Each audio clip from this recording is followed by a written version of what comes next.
bienvenue sur Muzen TV. J'ai le plaisir d'accueillir avec nous aujourd'hui Abdallah Haloui qui a accepté notre invitation.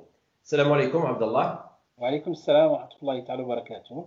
Alors Abdallah Haloui, vous êtes imam à Saint-Étienne, vous êtes conférencier également et vous dirigez aussi l'Institut Nawawi qui est un centre d'enseignement en sciences islamiques. C'est bien ça? Exactement, tout à fait. Vous êtes également l'auteur de cet ouvrage que je présente à notre public, donc Musulmans d'Europe et citoyenneté, que dit vraiment le droit musulman, aux éditions El Boraq, et qui vient de sortir très récemment. Et on aura, Inch'Allah, le plaisir de vous recevoir à ce sujet pour débattre, pour discuter de votre livre. Mais aujourd'hui, je vous ai invité pour nous parler d'un autre sujet, qui est la Zakat el-Fitr. Donc, en cette fin de Ramadan, ce sujet est évidemment propice. Alors, ma première question est toute simple. Est-ce que vous pouvez nous définir ce qu'est la Zakat el-Fitr? À qui s'adresse-t-elle?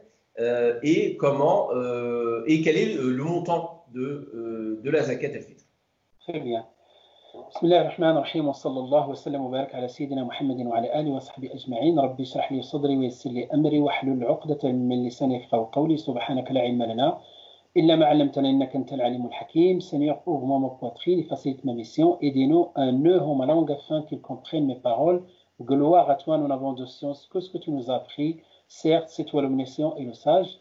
Voilà donc, je tiens à vous remercier par rapport à cette invitation.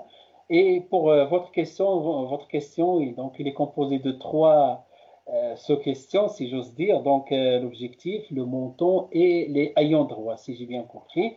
Et donc, par rapport aux objectifs, le hadith de Abdullah ibn Abbas, radiallahu anhu, qui disait que le prophète, sallallahu alayhi wa sallam, le messager d'Allah, a prescrit la zakat al-fitr, zakat al-fitr, comme purificatrice ou purification pour les jeûneurs, donc tohratun lis-sa'im, et aussi une nourriture pour les nécessiteux. Donc le hadith, dans ce hadith-là, l'objectif, donc c'est une purification par rapport à toute parole futile du jeûneur, et aussi, deuxième objectif aussi, c'est une nourriture pour les nécessiteux.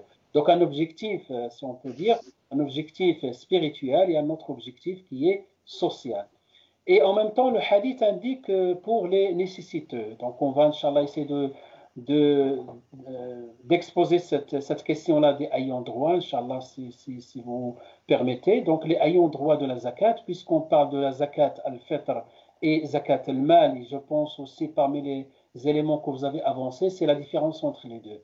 Donc, si on veut faire la différence entre les deux, je commence par définir le terme zakat. Le terme dans la langue arabe, le terme zakat veut dire annama at-tahara wa donc le terme zakat veut dire la purification, l'augmentation et la fructification. Donc trois sens. Donc des connotations qui sont positives et c'est dans ce sens-là qu'on trouve la définition aussi terminologique de la zakat, à savoir c'est une, si vous voulez, certains simplifient cette définition en disant c'est une part c'est une part dans la fortune c'est une part pour les nécessiteux dans la fortune des riches. Abdallah, vous parliez de purification, pardon de vous interrompre, vous parliez de purification. De quoi la zakat? Alors là, on parle de la zakat al-fitr, c'est-à-dire de cette somme d'argent qu'on verse à la fin du Ramadan ou on peut la verser plus tôt, mais je vous laisserai en parler. Mais vous parlez de purification. De quoi la zakat doit-elle purifier celui qui la verse? Celui qui la verse de toute parole futile. Donc, parce que vous savez la définition du jeûne, le jeûne dans le sens juridique, c'est s'abstenir de manger, de boire de l'aube, du lever du fajr jusqu'au coucher du soleil. Ça, c'est la définition juridique.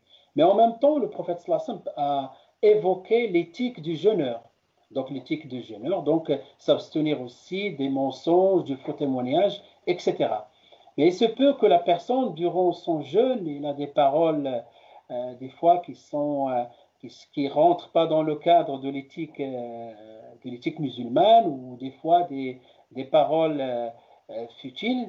Et donc, cette zakat est, comme son nom l'indique, purificatrice. Ça vient du terme zakat, c'est tazkiya, la purification. Donc, vient pour purifier ces actes-là du registre du jeûneur.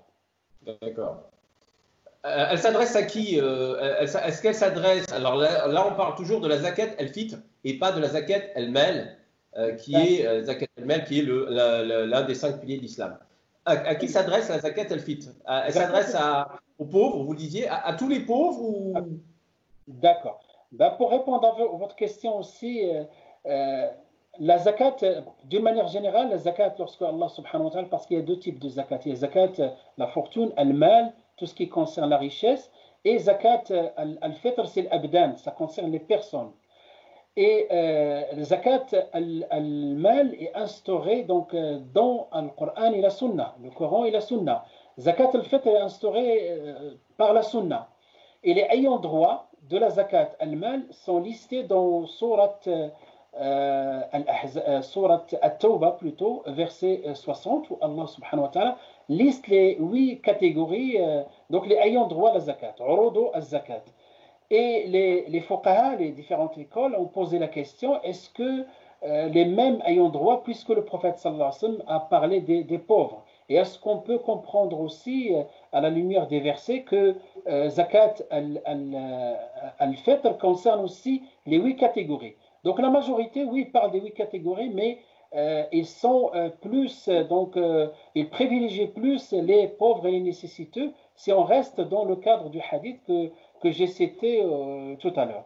Donc, si je résume, c'est plus orienté vers les pauvres. Et c'est pour ça que le prophète sallallahu alayhi wa sallam aussi, il dit « Arnuhum anis su'al » ce jour-là, donc épargnez-leur de la mendicité ce jour-là. Et donc, on voit que les hadiths du prophète sallallahu alayhi wa sallam s'orientent vers les pauvres. Peut-être vous allez poser la question par rapport aux pauvres musulmans. Voilà. Voilà, alors parce qu'on entend souvent, c'est un peu les références populaires, j'allais dire, dans certaines mosquées ou ailleurs, que la zakat el-fitr est versée aux pauvres musulmans pour lui permettre de fêter l'Aïd el-Fitr. Et donc, on comprend, à travers cette parole, on comprendrait que ce n'est pas c'est pas une somme non plus excessive, hein, mais ce n'est pas une somme qu'on donnerait à un pauvre, quelle que soit sa confession, mais à un pauvre musulman pour qu'il puisse spécifiquement, disons, célébrer un peu mieux la fête de l'Aïd. Est-ce que ça c'est juste, ou est-ce que, comme vous le disiez à l'instant, ce qui est très intéressant, est-ce que la zakat el-fitr a les mêmes catégories de bénéficiaires que la zakat el-mal? Et d'ailleurs, vous pourrez toucher un mot de ces bénéficiaires aussi, pour qu'on comprenne mieux peut-être.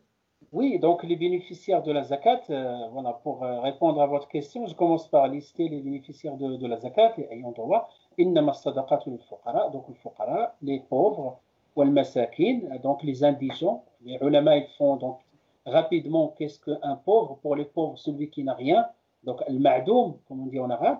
Et al-miskin, c'est quelqu'un qui peut avoir un salaire, mais ce n'est pas suffisant, donc il peut avoir des difficultés.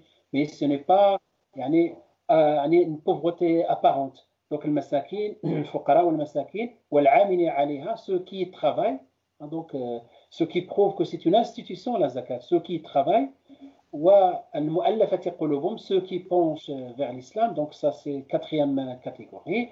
وفي الرقاب pour libérer les esclaves, والغارمين, ceux qui sont lourdement endettés, وفي سبيل الله, donc la voie de Dieu subhanahu wa ta'ala, وابن السبيل, donc les voyageurs en détresse.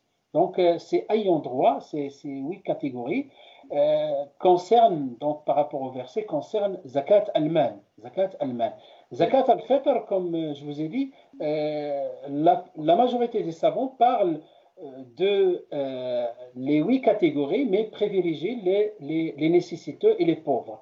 Et dans l'école hanafite, on trouve donc pour les 3 écoles dans l'ordre chronologique, les malikites, les shafi'ites et les hanbalites, donc pour eux les nécessiteux musulmans. Donc, mais la finalité, c'est contrairement à ce que j'ai entendu pour fêter le jour de l'Eid, mais le hadith dit أغنوهم عن السؤال pour les épargner-leur de la mendicité ce jour-là.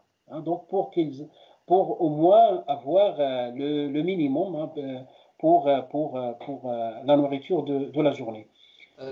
Pardon de vous couper, j'ai lu une tradition prophétique qui, je ne sais pas si elle est authentique, je vous pose la question, qui dit que le jeûne du mois de Ramadan est suspendu entre ciel et terre tant que le croyant, enfin le musulman ou le croyant, je ne sais pas quel terme est utilisé dans le hadith, n'a pas versé la zakat el-fitr. En gros, que son mois de Ramadan ne sera pas validé tant qu'il n'aura pas versé la zakat el-fitr. Est-ce que c'est exact? Oui, tout à fait. Ce hadith existe et ce hadith, oui, implique l'obligation de cette pratique de zakat al-fitr. Voilà, donc c'est un hadith qui est authentique. Et aussi, tout à l'heure par rapport à la question précédente, par rapport aux non-musulmans, est-ce qu'on verse la zakat aux non-musulmans? Dans les trois écoles, les Malikites, les Shafi'ites et les Hanbalites, c'est exclusivement pour les musulmans. Par contre, il y a l'école Hanafite que je pense que c'est tout à fait, c'est tout à fait convenable par rapport à notre contexte, qu'il ouvre la porte aussi aux nécessiteux non musulmans. Dans cette école-là, on trouve que, c'est-à-dire la qualité islamité n'est pas une condition. Donc, il suffit d'être dans le besoin. D'accord. Quel est le montant de la zakat el-fitr cette année? Zakat al-Fitr, à l'origine, donc le prophète sallallahu alayhi wa sallam a défini donc, par rapport à une quantité de ta'am. Hein, donc le ta'am, les compagnons citent un certain nombre d'aliments donc de base, hein, tels que les dattes, l'orge, l'aqita, c'est-à-dire le fromage asséché, et les dattes. Et donc, c'est un volume qui correspond, à l'époque du prophète sallallahu alayhi wa sallam, il parlait de sa'. Et le sa', c'est une unité de mesure qui correspond à un volume. Donc, c'est les deux mains comme ça collées. Donc, le creux qui correspond à un moud et un sa' est égal à 4 moods. Donc, pour faire court, aujourd'hui, quand on convertit, donc cette quantité correspond donc de volume au poids, on arrive à 2 kilos et quelques. Et aujourd'hui, on convertit ça par rapport à notre contexte européen et par rapport aussi à ce que a déclaré le Conseil théologique de France, qui correspond à 7 euros. Donc 7 euros. D'accord, 7 euros par personne. Par personne. N'importe quelle personne, même un enfant en bas âge, même un bébé, même une femme enceinte. Tout à fait. C'est ce que là, le prophète sallam définit, donc ala kulli hurrin wa abdin, donc que ce soit personne libre, esclave, homme, femme. Il n'y a plus d'esclaves, Dieu merci. Oui, alhamdulillah, l'islam il a œuvré pour la libération des esclaves, bien sûr. Donc tous les moyens sont bons pour la libération des esclaves. Vous savez, les expiations, la plupart des expiations, des fois qui sont de l'ordre spirituel, de l'ordre juridique, et pour l'expiation de ces actes-là, le Coran ou la Sunna commence par libération d'esclaves. L'islam n'a pas instauré l'esclavage, mais au contraire, il a œuvré pour la libération des esclaves. Alors, ce sont jusqu'à quel âge? C'est-à-dire, en fait, il y a aussi cette idée que des parents, des chefs de famille sont responsables du versement de la zakat pour leurs enfants, même quand ils atteignent un certain âge, tant qu'ils vivent avec eux, c'est ça? Ou bien, est-ce qu'il y a un âge où chaque personne doit la verser individuellement ou collectivement? Comment ça se passe? Non, il n'y a pas d'âge, il y a simplement la responsabilité de nafaqa, ce qu'on appelle nafaqa, donc la dépense. Donc il y a toujours en islam, il y a un ordre par rapport à nafaqa, c'est toujours le père de la famille qui est responsable de toute la famille en ce qui concerne nafaqa. Nafaqa, c'est la nourriture, le logement, les habits, donc tous les besoins, l'éducation. Et donc celui qui est responsable de nafaqa, zakat rentre dans nafaqa tout simplement. Voilà, donc il n'y a pas d'âge, donc au moment où on est responsable d'une famille, donc on est responsable de leur zakat. Au moment où on a l'autonomie financière, à partir de là, une fois qu'on a l'autonomie financière, on doit sortir nous-mêmes notre zakat. D'accord. Donc c'est ça le critère, c'est l'autonomie financière. Par exemple, des mamans qui vivent seules avec des enfants, bon bah, et qui ont une rentrée d'argent, c'est à la charge du responsable financier finalement. Tout à fait. Donc, si vous évoquez un détail intéressant, donc si par exemple les enfants ont une entrée d'argent, donc les entrées d'argent exclusivement versées aux enfants, donc on peut prendre de leur argent et verser la zakat, de l'argent de ces enfants-là. Ou des fois, les enfants, ils ont un héritage, on peut prendre directement de leur argent. D'accord. Il faut la verser avant Salat l'Aïd, c'est ça, hein, c'est bien ça? Tout à fait. Il y a un temps, donc à l'époque, le prophète sallallahu alayhi wa sallam, dans les hadiths, donc il parle de sortir cette zakat avant la salat, et quand la salat ici indique la salat de l'Eid. Mais, c'est-à-dire pour concrétiser les objectifs, donc dans les écoles, on va trouver que certaines écoles parlent de 3 4 jours avant, dans le temps normal, et si on analyse le contexte prophétique, le prophète sallallahu alayhi wa sallam, Médine, c'était un petit village, hein, donc les gens se connaissent et les pauvres sont identifiés, donc on peut sortir rapidement et verser cette zakat-là. Mais avec le temps, donc les compagnons se sont permis voilà, de donner des avis juridiques de telle sorte de sortir la zakat 15 jours avant, jusqu'au point où on trouve chez certaines écoles le début du mois du Ramadan, et même les Hanafites qui vont aller encore plus loin, ils permettent de sortir la zakat au début de l'année égérienne, donc à partir du premier Muharram. Même D'accord, alors que Ramadan, donc Muharram, c'est le premier mois et Ramadan, c'est le 9e mois. Voilà, d'accord, donc il y a une largesse par rapport à cette question-là. d'accord. Alors Donc, bon, je pense qu'on a fait le tour. Oui, voilà, allez-y. pardon. La Non? limite, c'est la salade de l'Eid. Et Intéressant. si jamais donc il y a négligence ou oubli, au plus tard, même avant le coucher du soleil du jour de l'Eid. Après, D'accord, la personne est intime, donc la personne a commis un péché. d'accord, d'accord. Alors, je pense qu'on a fait le tour sur les grandes lignes de la zakat al-fitr. Là, on a évoqué le montant de cette zakat, à qui il fallait ou on pouvait la verser, qui devait la verser. Peut-être un mot, donc vous avez évoqué les catégories sur la zakat el-mel cette fois-ci, c'est-à-dire le pilier de l'islam. Oui, Euh, Peut-être un mot, bon, en réalité, il faudrait consacrer plus de temps, mais je pense que c'est important pour comprendre la différence oui. entre ces deux zakats. Euh, Quel est à partir de quel montant, parce que c'est un droit, on parle de zakat el-mal comme le droit pour les pauvres, le droit des pauvres, d'ailleurs comme zakat el-fitr, hein, d'ailleurs, Oui.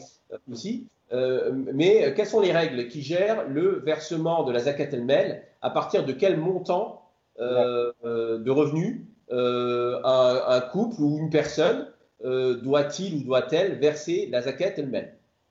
Très bien.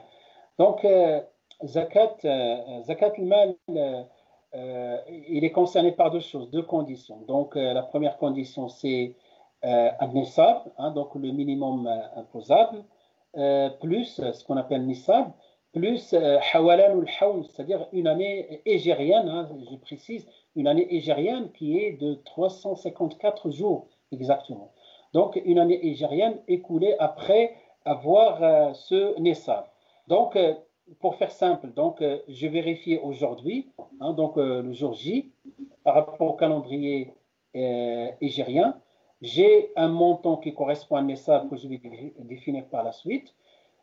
Après une année, si je ne descends pas, donc je vérifie l'année d'après, hein, donc je vérifie le même jour, la même période à peu près. Si je suis toujours au-dessus du montant imposable, ce qu'on appelle le NESAB, à ce moment-là, je dois sortir 2,5% de ce montant. De ce montant. Donc, le NESAB, le prophète sallam l'a indexé par rapport à l'or. Donc, il correspond à 85 grammes d'or pur, qui correspond à 24 carats. Aujourd'hui, donc, chaque année, on fait le calcul et la conversion par rapport au cours de l'or. Et Oui, aujourd'hui, on tourne autour de 3500, hein, donc parce qu'il y a l'Institut de la Grande Mosquée de Paris, il y a le Conseil théologien, il y a aussi d'autres organismes qui prononcent le montant, ça varie autour de 3 500 euros. Donc, c'est ça voilà ce qu'on appelle un nisab. Alors, si je comprends bien pour nos internautes, une personne qui aurait eu la somme de 3 500 euros qu'elle n'aurait pas touché, donc comme des économies ou une somme qui n'aurait pas, voilà, qui aurait été économisée ou mise de côté durant une année égérienne révolue, c'est-à-dire 354 jours.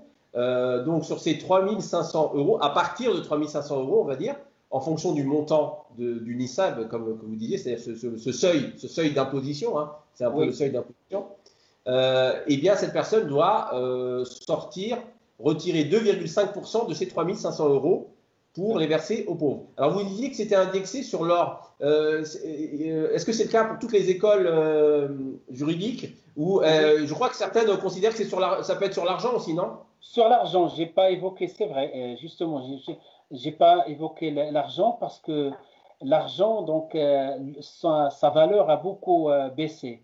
C'est pour cela, donc, le ulama aujourd'hui parle plus de l'or parce que la valeur de l'or, c'est toujours une valeur qui est estimable contrairement à l'argent. C'est quoi la valeur de l'argent aujourd'hui? Vous savez, non? J'ai aucune idée. Donc, on vérifie toujours, par rapport à l'or. Parce que ça permettrait de, finalement, si c'était indexé sur l'argent, alors certes, la somme serait peut-être plus faible, mais il y aurait beaucoup plus de personnes qui verseraient de l'argent, non? Tout à fait. Donc, tout à fait. Parce que moi, je me rappelle, hein, il y a quelques années, on remonte 20 ans en arrière, hein, c'était autour de à peu près 1000 euros, là, c'était le minimum imposable. Donc, le seuil, c'était autour de 1000 euros. Et plus l'or monte, plus, voilà, on se retrouve avec un seuil qui est plus élevé. Ben, ça, c'est une sagesse divine. Donc, nous, on reste sur ce critère-là. Cette sagesse, Dieu seul, subhanahu wa ta'ala, qui est capable qui est le seul qui la connaît. Donc, on ne sait pas peut-être aujourd'hui ce qu'une personne qui est capable de mettre 3 500 euros de côté, est-ce qu'elle est considérée, ou plutôt moins de 3 500 euros de côté, est-ce que c'est une personne riche? Parce que la richesse, donc définie d'une manière, on va dire, pragmatique en islam, c'est au moment où on a ce montant-là et après une année. Donc, voilà, donc la définition de la richesse, c'est ça, à partir de ce seuil-là. D'accord. Peut-être une dernière question, Abdallah Haloui. Finalement, on se rend compte, on comprend bien que l'islam a tout un dispositif de justice sociale qui, avec d'autres institutions hein, dont on ne parlera pas aujourd'hui, notamment vis-à-vis de la zakat el-fitr, zakat el-mal, on voit bien qu'il y a des mesures qui sont prévues institutionnalisées par l'islam pour les pauvres et ou aussi la question de la dette, vous parliez. Donc ça, c'est un élément vraiment très intéressant. Mais est-ce que ça n'implique pas finalement que ce soit des institutions qui centralisent ces sommes-là pour les reverser vers leurs ayants droit à travers une politique de redistribution qui soit, disons, à la fois plus efficace et plus centralisée. Est-ce que c'est le cas? Je crois que c'est le cas dans la plupart des pays, enfin dans un grand nombre de pays musulmans. Est-ce que ça pourrait voir le jour en France?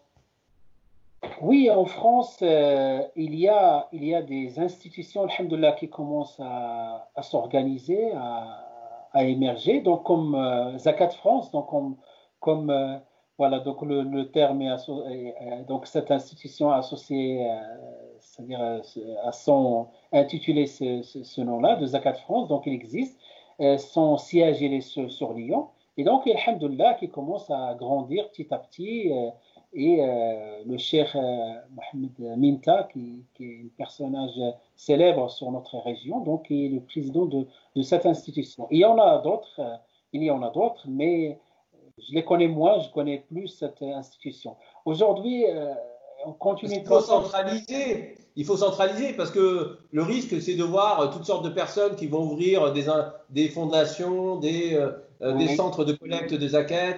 Alors rien ne l'interdit, on est en France, c'est un pays laïque, il n'y a pas de législation sur le culte. Et, enfin, il y a des pratiques politiques qui peuvent sortir un peu du cadre de la loi, mais disons que le cadre de la loi, il est bien défini, et ça, c'est plutôt bon, c'est plutôt une liberté pour les fidèles. Voilà, est-ce qu'il n'y a pas ce risque? Est-ce qu'il ne faudrait pas centraliser finalement cette politique de collecte? Alors, on attendrait ça du CFCM. Bon, on connaît les critiques sur le CFCM, je ne reviens pas là-dessus. Mais est-ce qu'il ne faudrait pas que ce soit une institution nationale qui gère ça? Tout à fait. L'idéal que ce soit une institution nationale qui fédère voilà, différents courants, les différentes tendances. Ça, c'est l'idéal. Mais en attendant, on n'a pas le choix parce que aussi, il ne faut pas oublier qu'il y a deux exigences, hein, exigences par rapport à cette zakat. La transparence vis-à-vis de l'État, donc ça, c'est quelque chose qui doit être évident. Et aussi le versement de cette zakat-là. Parce que lorsqu'on parle des ayants droit qu'Allah a établi d'une manière, on va dire la liste est exhaustive, donc si le versement de la zakat fait défaut, donc ça veut dire que la zakat n'a pas été, on n'a pas fait la zakat, on n'est pas allé jusqu'au bout par rapport à la concrétisation de la zakat. Donc c'est d'où l'importance, comme vous le dites, donc une institution qui regroupe l'ensemble des musulmans qui soit neutre parce que la zakat, ça reste un acte cultuel, hein, donc il est social, certes, mais c'est un acte cultuel, c'est un des piliers de l'islam. Très bien. Écoutez, merci beaucoup, Abdallah Habib. Donc, je résume votre intervention. Le montant de la zakat al-fitr est de 7 euros cette année à verser avant Salat al-Eid, c'est-à-dire la prière de l'Eid, qui devrait être ce dimanche 24 mai. En tous les cas, c'est ce qui a été annoncé. Alors, il n'y a pas de prière. Enfin, dans la plupart des mosquées, on est encore en post-confinement, il n'y aura pas de prière, mais bon, on va considérer qu'il faut la verser avant dimanche finalement, hein, avant dimanche matin, quoi. Oui, Voilà. c'est pas déjà fait, hein, donc Voilà. ouais. Et il est préférable de la verser maintenant. Mhm. Et pour la zakat el-mel, elle doit être versée par toute personne qui a un montant autour de 3 500 euros d'économie par an, avec 2,5%, prélever 2,5% de ce montant, de ce seuil imposable qui est de 3 500 euros. Donc, pour résumer votre Voilà. Il intervention. reste un petit détail, si vous permettez, c'est qu'on Oui. n'a pas évoqué le terme fidia aussi. Il y a le fidia, souvent on parle de le fidia pendant le mois du Ramadan parce que les personnes qui ont une maladie incurable et qui vont faire à la place du jeûne, donc une compensation, ce qu'on appelle le fidia, le montant de le fidia, le prophète sallallahu alayhi wa sallam, lorsqu'il a défini, il a défini le montant qui correspond au un quart de zakat al-fitr. Ça aussi pour peut-être les personnes qui posent la question par rapport à al-fidya, donc correspond normalement par rapport à ce qu'il a défini le prophète sallallahu alayhi wa sallam, c'est un moud, hein, donc un moud, alors que zakat al-fitr c'est ça qui correspond à 4 mouds. Et je pense que ce mode-là qui correspond à un quart de, euh, de zakat al-fitr aujourd'hui correspond, si vous voulez, si on divise, hein, à 1,75 €. Mais certains ulama, vu les finalités de cette fidya, donc ils préconisent un montant, hein, donc notre région, les imams, hein, donc se sont mis d'accord sur un montant de 5 euros. Donc parce que la nature de cette intervention ne permet pas de rentrer dans les détails, mais tout simplement donc correspond à un montant inférieur, donc inférieur au montant de zakat al-fitr. Les personnes qui ont les moyens, il vaut mieux donc sortir même jusqu'à 7 euros, voire plus. Parce que le prophète sallallahu alayhi wa sallam, lorsqu'il a parlé de ta'am, donc lorsqu'il a parlé de montant qu'on sort, il a parlé de min awsati ma tut'imuna bihi ahlikum, c'est-à-dire la moyenne de notre nourriture, donc la valeur moyenne de notre nourriture. Or, ceux qui ont les moyens, peut-être aujourd'hui, ils peuvent, voilà, ils peuvent avoir une nourriture et Dieu merci, alhamdulillah, s'ils ont les moyens d'avoir une moyenne supérieure à 7 euros. Et Oui, donc, il faut tenir compte du cours de la vie, tout simplement. tout à fait, Très exactement. bien. Bah, Voilà. écoutez, merci beaucoup, Abdallah Haroui. Merci à vous. Je rappelle que vous êtes l'auteur de cet ouvrage Musulmans d'Europe et citoyenneté, que dit vraiment le droit musulman aux éditions El Bouraq. Voilà, je remercie le public, nos abonnés de nous avoir suivis et j'aurai le plaisir de vous retrouver très bientôt sur Mizan TV. Barakallahu fikum. Jazakumullahu khairan.